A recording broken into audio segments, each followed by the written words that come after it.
కీర్తనల గ్రంథం 48వ అధ్యాయము. మన దేవుని పట్టణమందు, ఆయన పరిశుద్ధ పర్వతమందు యెహోవా గొప్పవాడును బహు కీర్తనీయుడునై ఉన్నాడు.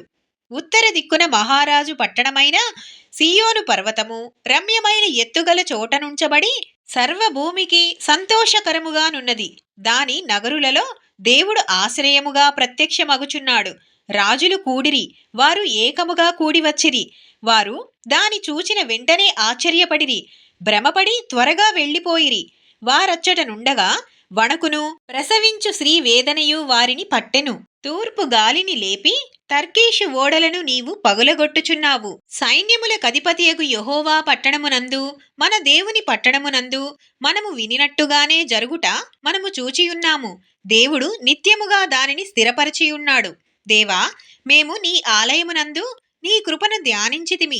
దేవా, నీ నామము ఎంత గొప్పదో! నీ కీర్తియు బూది గంతముల వరకు అంత గొప్పది. నీ కుడిచెయ్యి నీతితో నిండియున్నది. నీ న్యాయ విధులను బట్టి సీయోను పర్వతము సంతోషించునుగాక. యూదా కుమార్తెలు ఆనందించుదురుగాక. ముందు రాబోవు తరములకు దాని వివరము మీరు చెప్పునట్లు సీయోను చుట్టూ తిరుగుచు దాని చుట్టూ సంచరించుడి. దాని బురుజులను లెక్కించుడి. దాని ప్రాకారములను నిదానించి చూడుడి.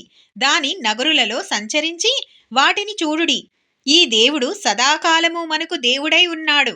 మరణము వరకు ఆయన మనలను నడిపించును. ఆమెన్ ప్రభువా.